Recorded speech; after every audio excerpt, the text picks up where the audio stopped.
Hi friends, ഇന്നത്തെ recipe എന്ന് പറഞ്ഞാൽ പനീറിൻ്റെയും മട്ടറിൻ്റെയും കൂടാണ് കേട്ടോ. മട്ടർ എന്ന് വെച്ച് കഴിഞ്ഞാൽ നമ്മളെ ഗ്രീൻ ബീൻസ് ഇല്ലേ, തണുപ്പായി കഴിയുമ്പോൾ നല്ല ഫ്രഷ് മട്ടർ ഇവിടെ കിട്ടാറുണ്ട്. അപ്പോൾ ഇതാ പനീർ ഞാൻ കട്ട് ചെയ്തിട്ട് വെച്ചിട്ടുണ്ട്. അതിലേക്ക് ഒരു 1/2 ടീസ്പൂൺ മഞ്ഞൾപ്പൊടി ഇട്ട് കൊടുക്കുന്നുണ്ട്. പിന്നെ ഒരു 1/2 ടീസ്പൂൺ ഉപ്പും കൂടി ഇട്ട് കൊടുക്കുന്നുണ്ട്. പിന്നെ ഒരു 1/2 ടീസ്പൂൺ മുളക് പൊടിയും കൂടെ ചേർത്തിട്ട് നന്നായിട്ട് പുരട്ടിയതിന് ശേഷം നമുക്കൊന്ന് ഫ്രൈ ചെയ്തെടുക്കണം കേട്ടോ. ഫസ്റ്റ് അതാണ് ചെയ്യേണ്ടത്. അപ്പോൾ തണുപ്പായി കഴിഞ്ഞാൽ ഇവിടെ മട്ടർ എന്ന് വെച്ചാൽ നമ്മുടെ ഗ്രീൻ ബീൻസ് നല്ല ഫ്രഷ് ഇഷ്ടം പോലെ കിട്ടാറുണ്ട്. അപ്പോൾ ഇനി അങ്ങോട്ടുള്ള റെസിപ്പികളൊക്കെ മട്ടറിൻ്റെ തന്നെ ആയിരിക്കും കേട്ടോ. അപ്പോൾ നമ്മുടെ പനീറൊക്കെ ഒന്ന് വറുത്തെടുക്കാം. നമുക്ക് ആദ്യം ചെയ്യേണ്ടത് അതാണ്. ഇതൊരു നോർത്ത് ഇന്ത്യൻ ഡിഷാണ്. നല്ല അടിപൊളി ടേസ്റ്റി ആയിട്ടുള്ള റെസിപ്പിയാണ് കേട്ടോ. അപ്പോൾ പനീറെല്ലാം നമുക്കൊന്ന് ഫ്രൈ ചെയ്തെടുക്കാം കേട്ടോ. ഇത് ഫ്രിഡ്ജിൽ വെച്ചിരിക്കുന്നത് കാരണം നല്ലതായിട്ട് കട്ടിയായിട്ടിരിക്കുകയാണ്. സാധാരണ നല്ല തണുപ്പുണ്ട്, അപ്പോൾ പിന്നെ ഫ്രിഡ്ജിൽ വെക്കേണ്ട കാര്യമില്ല. എങ്കിലും ഞാൻ ഫ്രിഡ്ജിൽ വെച്ചിരിക്കുകയായിരുന്നു കേട്ടോ. അപ്പോൾ ഇതൊന്ന് നമുക്ക് ഫ്രൈ ചെയ്തെടുക്കണം. നമ്മളിപ്പോൾ ചിക്കനൊക്കെ മസാലയൊക്കെ പുരട്ടി ഫ്രൈ ചെയ്യില്ലേ, അതുപോലെ തന്നെ ഇത് ജസ്റ്റ് ഒന്ന് ഫ്രൈ ചെയ്തെടുക്കുന്നത് എന്തിനാണെന്ന് വെച്ച് കഴിഞ്ഞാൽ നമ്മൾ ഈ കറി വെക്കുന്ന സമയത്തേക്ക് ഇത് പൊടിഞ്ഞു പോകാനുള്ള സാധ്യതയുണ്ട്. അപ്പോൾ അത് പൊടിഞ്ഞു പോകാതിരിക്കാൻ വേണ്ടിയിട്ടാണ് കേട്ടോ. അപ്പോൾ അതൊന്ന് ഫ്രൈ ആവുന്ന സമയത്തേക്ക് നമുക്കിതാ മട്ടറെല്ലാം ഒന്ന് വൃത്തിയാക്കി എടുക്കാം. ഇതൊന്നിങ്ങനെ പൊട്ടിച്ചെടുത്താൽ മാത്രം മതി. എന്നിട്ട് കഴുകിയെടുത്ത് പെട്ടെന്ന് തന്നെ വെന്ത് കിട്ടും. കാരണം വെച്ചാൽ ഇതധികം വേവ് കുറവുള്ള സംഭവമാണ് കേട്ടോ. പെട്ടെന്ന് തന്നെ ഒന്ന് ചൂടാകുമ്പോൾ തന്നെ വെന്ത് കിട്ടും കേട്ടോ. അപ്പോൾ ഇതെല്ലാം നമുക്കൊന്ന് വൃത്തിയാക്കി എടുക്കണം. അപ്പോൾ കുറച്ച് സമയം എടുക്കും കേട്ടോ. ഞാൻ ഇതിൻ്റെ കൂടെ ചപ്പാത്തി അല്ല ഉണ്ടാക്കിയത്. ചപ്പാത്തി കഴിച്ച് മടുക്കുന്ന സമയത്ത് ഇങ്ങനെ നിങ്ങളൊന്ന് ഉണ്ടാക്കി നോക്കുക. ആ റെസിപ്പിയും കൂടെ ഞാൻ അപ്ലോഡ് ചെയ്യുന്നുണ്ട് കേട്ടോ. അപ്പോൾ മട്ടറൊക്കെ ഞാനൊന്ന് വൃത്തിയാക്കി എടുക്കട്ടെ. അപ്പോഴത്തേക്കും നമ്മളുടെ പനീറൊക്കെ അതാ ഫ്രൈ ആയി വന്നിട്ടുണ്ട്. ഓക്കെ, അപ്പോൾ ഫ്രൈ ചെയ്ത പനീറൊക്കെ നമുക്ക് അങ്ങോട്ട് മാറ്റാം ഒരു പാത്രത്തിലേക്ക്. നമ്മൾ ആ എണ്ണ തന്നെയാണ് യൂസ് ചെയ്യുന്നത്. ഉപയോഗിച്ച എണ്ണ ഉപയോഗിക്കരുതെന്നാണ്, വീണ്ടും ഉപയോഗിക്കരുതെന്നാണ് പറയുന്നത്. പക്ഷേ എങ്കിലും അത്ര എണ്ണ കളയണ്ടെന്ന് വിചാരിച്ച് ഞാൻ അതിലേക്ക് തന്നെ ഒരു ടീസ്പൂണോളം ജീരകം ഇട്ട് കൊടുക്കുന്നുണ്ട് കേട്ടോ.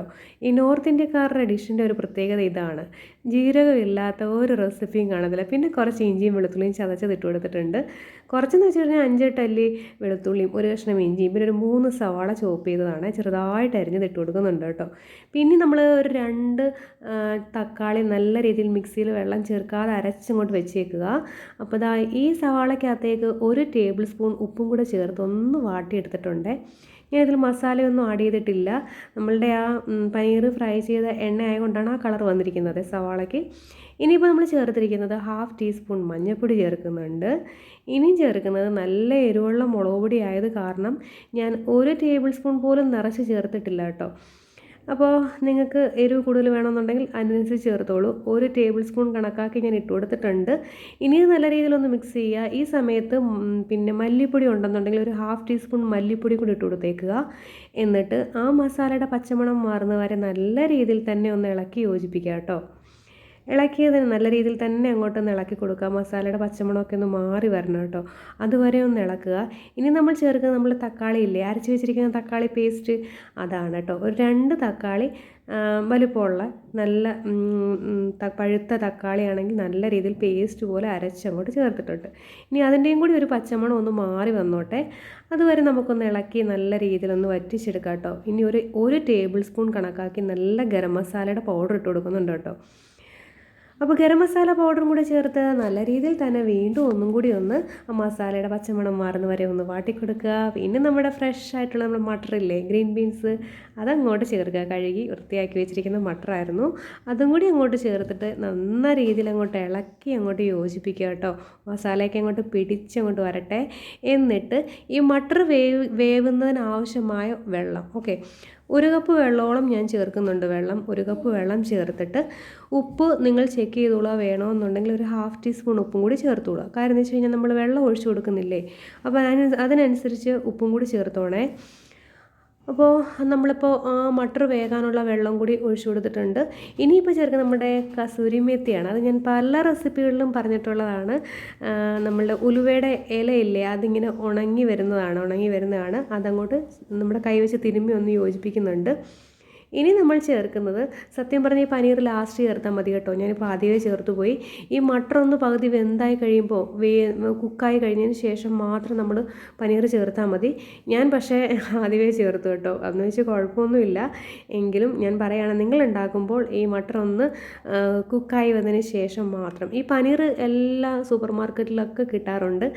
അപ്പോൾ അതാ നമ്മളുടെ മട്ടർ പനീർ ഒരു 10-15 മിനിറ്റുള്ളിൽ തന്നെ സംഭവം സെറ്റായിട്ടുണ്ട്. കണ്ടില്ലേ, നല്ല അടിപൊളി, നല്ല ഒരു മണമൊക്കെ വരുന്നുണ്ട്. നല്ല അടിപൊളി ടേസ്റ്റി ആയിട്ടുള്ള മട്ടർ പനീറാണ്. എല്ലാവരും ഒന്ന് ട്രൈ ചെയ്ത് നോക്കുക. നമ്മുടെ നാട്ടിലൊന്നും സത്യം പറഞ്ഞാൽ ഈ നോൺ വെജ് കിട്ടുന്നത് കാരണം ഇങ്ങനെയുള്ള കാര്യങ്ങളൊന്നും നമ്മൾ ചെയ്യാറില്ല. എന്നുവെച്ചാൽ ഇവിടെ ഉള്ളവർ നോൺ വെജ് കഴിക്കാത്തത് കാരണം അവരിങ്ങനെയുള്ള എന്താ പറയുക പനീർ ഇങ്ങനെയൊക്കെയുള്ള കാര്യങ്ങളാണ് അവർ കൂടുതൽ കഴിക്കുന്നത്. അതും നല്ല നോൺ വെജ് ഉണ്ടാക്കുന്നതിനെക്കാട്ടിൽ ടേസ്റ്റി ആയിട്ടാണ് അത് ഉണ്ടാക്കുന്നത്. ഇപ്പം എന്താ പറയുക ഉരുളക്കിഴങ്ങിൻ്റെ ആണെന്നുണ്ടെങ്കിലും എന്തൊക്കെ തരത്തിലുള്ള റെസിപ്പികളാണെന്നറിയോ. അപ്പോൾ ഇതിലേക്ക് നമ്മൾ കുറച്ച് മല്ലിയില അരിഞ്ഞും കൂടി ഇട്ട് കൊടുക്കുന്നുണ്ട്. അപ്പം നമ്മുടെ മട്ടർ പനീർ ഇവിടെ റെഡിയായി. പിന്നെ മുളക് ഇട്ട് കൊടുക്കുന്നത് ലാസ്റ്റാണ് കേട്ടോ. ഇതാ ഞാൻ പറഞ്ഞില്ലേ, ഒരു 3-4 മുളകും.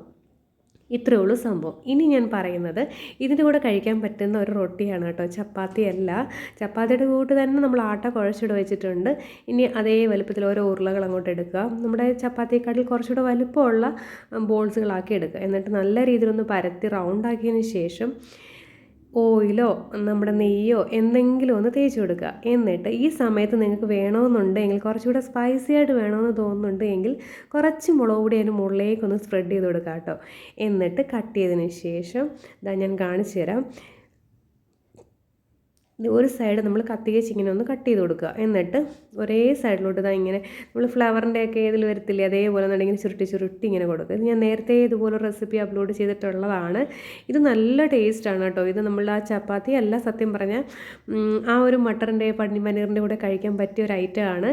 അപ്പോൾ പറ്റുമെങ്കിൽ നിങ്ങളത് ഉണ്ടാക്കി നോക്കുക, അല്ലെങ്കിൽ നമ്മൾ ചപ്പാത്തി തന്നെ ഉണ്ടാക്കി കഴിക്കുക കേട്ടോ.